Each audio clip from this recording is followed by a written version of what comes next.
not affiliated with ISIS. He's not affiliated with ISIL. He's not affiliated with any far-right terrorism groups. He's not affiliated with any far-left terrorism groups. He's simply a person who has terroristic potential that would carry out terrorist activity by himself, namely devastating terrorist activity, like the Oklahoma City bomber. Timothy McVeigh was not affiliated with any terrorist group per se.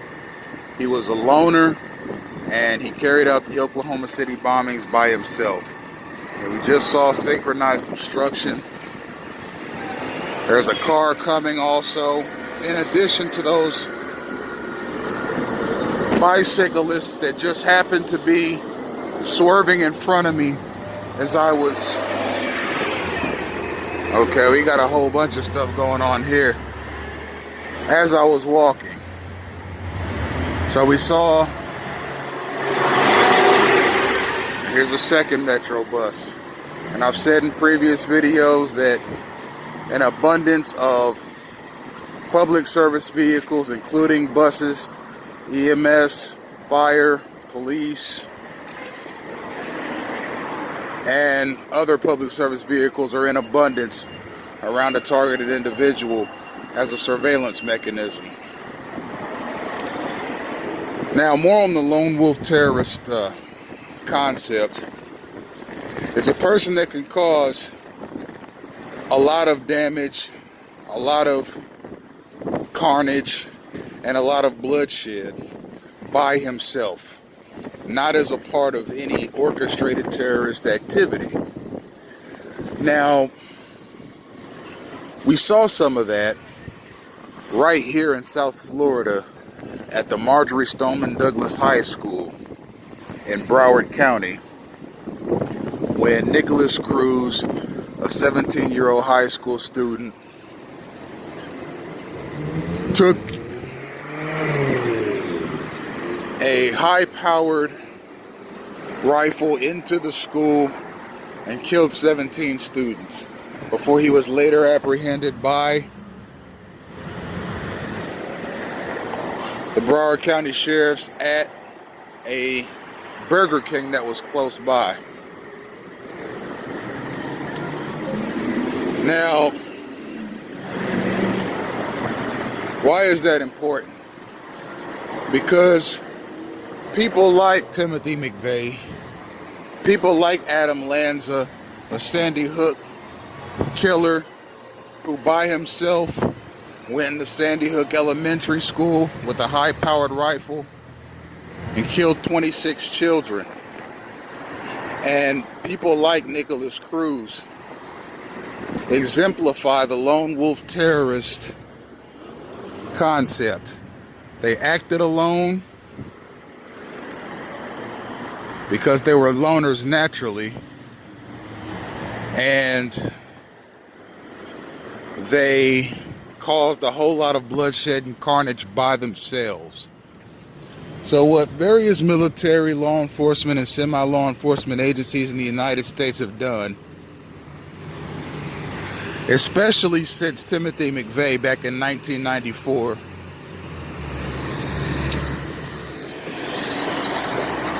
they've tried to locate loners. Now, how do you locate a loner? Well, you find out about a person through their family and through people that allegedly know them best. That's synchronized obstruction of movement right there. Just as I'm getting to this restaurant and lounge, there's a car pulling out. It is not a coincidence, ladies and gentlemen. That is synchronization, and it's meant to obstruct my movements. Now here's another instance of me coming to a bus stop and there's a bus coming. I can assure you that I have not researched the public metro buses schedules before making this video. I'm just walking. And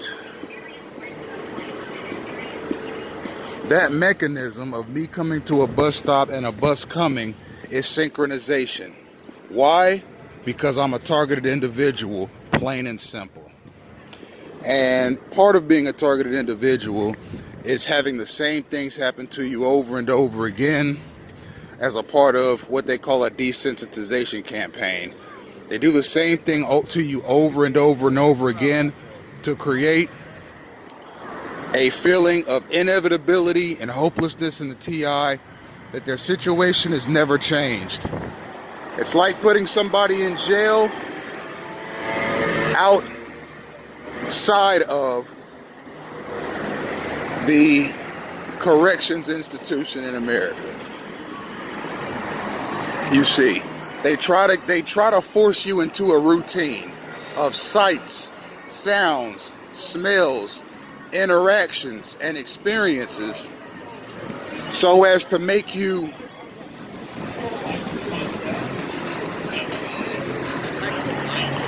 accept what's happening rather than try to fight, expose, and get out of it. Now, as far as the lone wolf terrorist situation is concerned, they locate potential lone wolves by doing improvised interviews with the people that allegedly know you best. And if it's found that you're a loner, then your internet activity and your general movements are routinely tracked, monitored, and surveilled by military, federal law enforcement, and semi-law enforcement channels.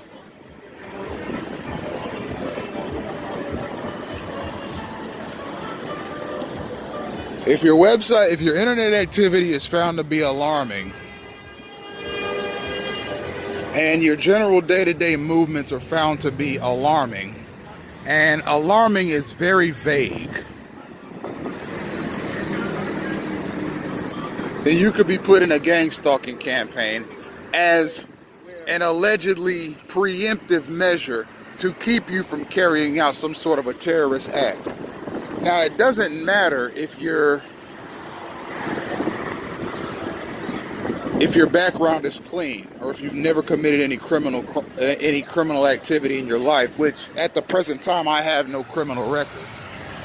That doesn't mean anything to these people. They could put you in one of these gang stalking campaigns based purely on whatever their judgment is of what a potential dangerous person looks like. So do I think that gang stalkers, the handlers, not the people on the street level, because again, they may be clueless as to what they're doing, but the orchestrators think that I am a potential terrorist? I believe that they do. Based on a very ignorant set of criteria that has no basis in reality and may have basis in Jim Crow style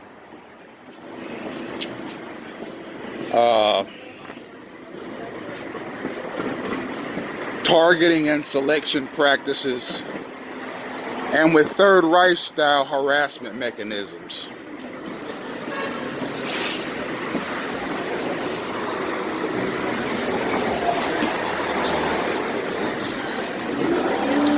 No, thank you. Have a great day. We have to get him paid.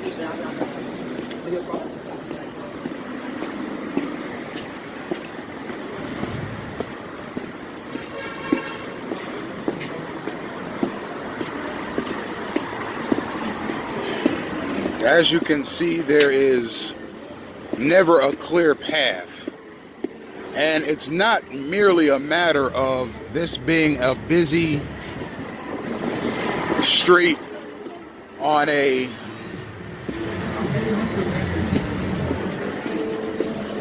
hot Friday afternoon in Miami Beach. Okay, as you can see, this person that's in front of me, more synchronized obstruction. This person in front of me was in front of me before, stopped, let me pass, and then walked in front of me again. That's the kind of bizarre behavior that a targeted individual sees on a daily basis during a gang stalking campaign. It's constant obstruction of your movement. See this? It's irrational. It doesn't make any sense. It's made just to obstruct and harass a target individual. Why? I've said it before. Gang stalkers, the ones at the top, the orchestrators, hope that the gang stalking campaign will lead to a targeted individual acting out in a very hostile and violent manner at his surroundings. They're banking on the targeted individual never figuring out who's behind their gang stalking. So what they do is they put a targeted individual in one of these very busy, very harassing, very annoying situations everywhere they go. I've been to 11 states since 2015, and I experienced the same thing in all 11 states. The goal is to get me to act out violently so that the local police, in conjunction with whatever SWAT team, semi-law enforcement, or federal law enforcement, or military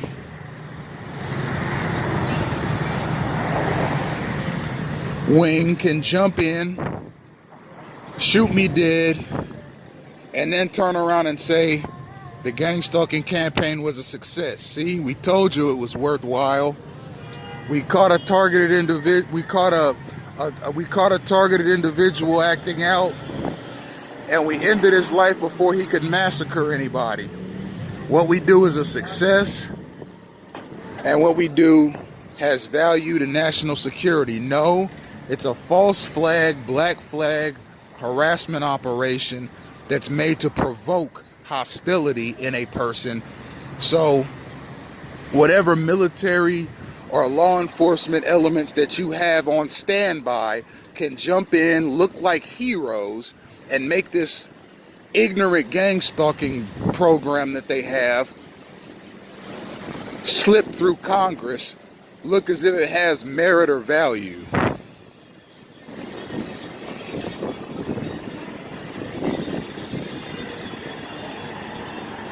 And you'll have to excuse my slight impediment in my speech. I have a swollen left molar, which resulted from a broken tooth that I've had a really difficult time getting fixed or getting pulled, because no one in South Florida apparently takes Medicaid. I've called 15 different dentists, and they all tell me that they don't care, that they don't provide service for those with Medicaid. I went to the Mount Sinai emergency room in Aventura, Florida. It's been over a month ago now, to see if they had a dentist on standby or any staff at all that had knowledge on how to extract teeth. Because this tooth is a constant source of discomfort for me. And they didn't. They referred, and as a matter of fact, on my discharge papers, they didn't even acknowledge that I had a broken tooth. I'll show it to you right now. Hold on.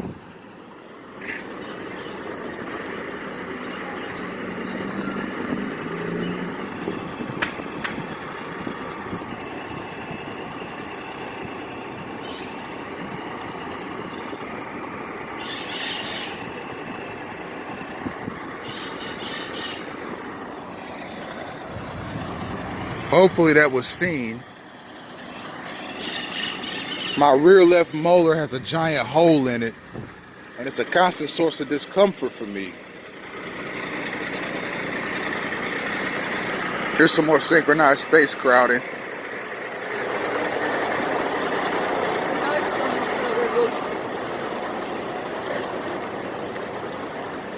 And as a matter of fact,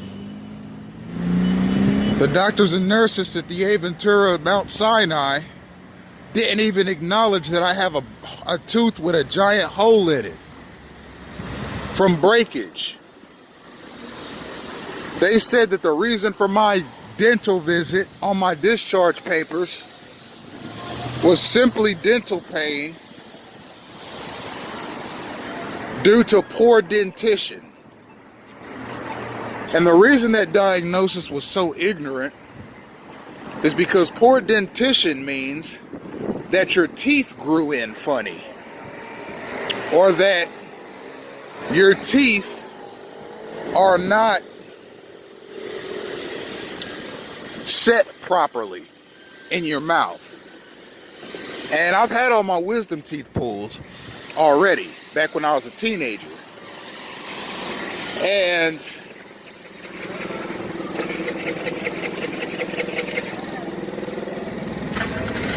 my teeth are set perfectly fine in my mouth. So what makes that diagnosis so ignorant, and mind you, this is the Mount Sinai Emergency Room in Aventura, Florida. Here's more synchronized space obstruction. You can see I have the right of way.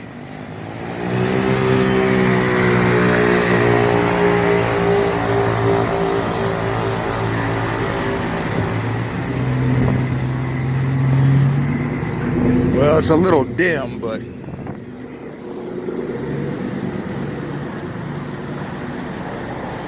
here's the same homeless person with no arms that we saw in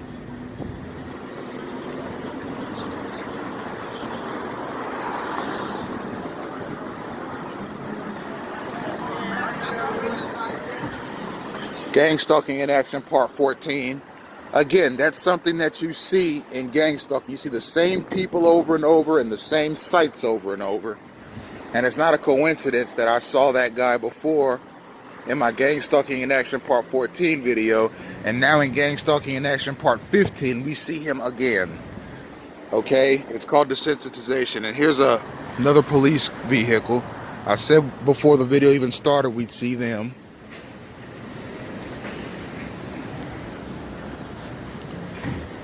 It might say something to me.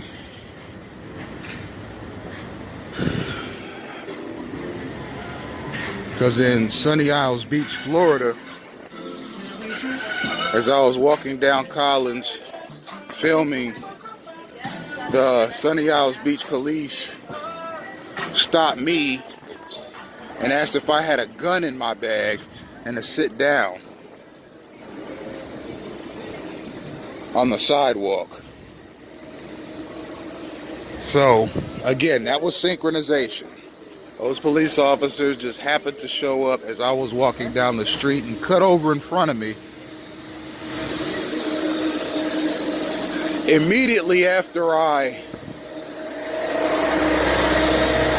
filmed the same homeless person that I saw previously in another gang stalking video.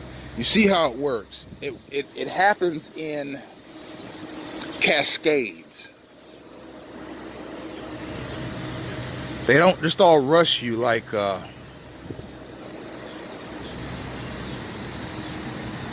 bunch of motorcycles coming at you at 100 miles an hour. It happens in cascades. If you've ever played the game of Tetris, you'll know fairly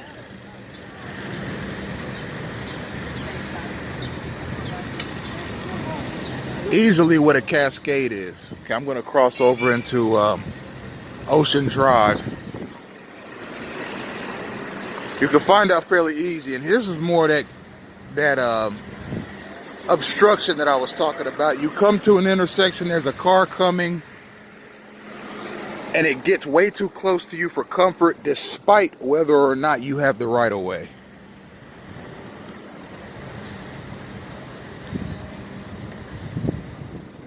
So, I walk and am obstructed. And you see this vehicle, it looks like one of those private transportation shuttles. they have semi-law enforcement duties as well. That's why target individual sees an abundance of them. Coincidence? I think not. Now when it happens to you everywhere you go, and it happens in such a synchronized and derived fashion, it's impossible not to notice. Anyhow, ignorant doctor's diagnosis is a part of being a targeted individual. I went to the Mount Sinai emergency room in Aventura, Florida, with serious pain in my tooth. They didn't do anything or tell me anything of value. They just gave me a Percocet and discharged me. And charged me $1,500 for a 20-minute visit, which was later waived after I complained to upper management of my experience. I've also had heart palpitations go undiagnosed on at least 2 different occasions. Okay, this is what I'm talking about. I got the right of way, but they don't stop.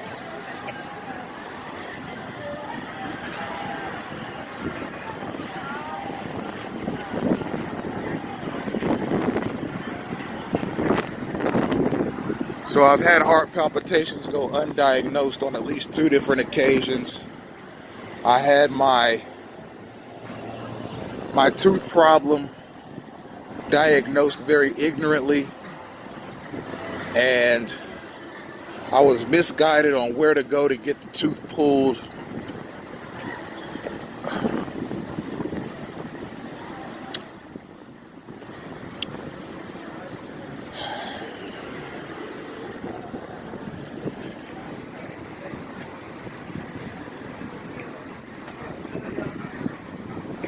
And really, every time I've ever gone in front of a doctor while being gang stalked, the experience has been horrific.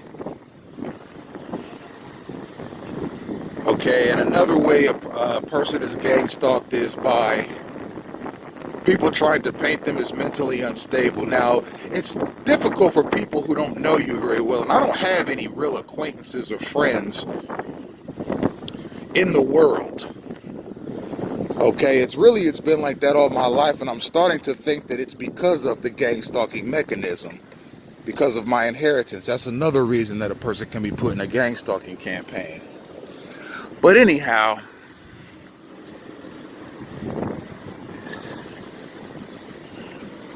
a person's mental health can only be reliably questioned by their family, because they allegedly know you best. But if your family has an agenda and they themselves are gang stalkers or involved in gang stalking activity, then of course they're going to question your mental health. Maybe as some mechanism to harm your chances of success in life, maybe as a way of trying to convince a benefactor or a issuer of a issuer of a living will and testament to disinherit you. But yes, you'll notice that a targeted individual's mental health has at some point in their life been questioned by their family, and I'm no different. Despite me being a active, energetic, hardworking young person involved in sports and having done fairly well in high school, having done well in college, and having done well in the workforce and now in business,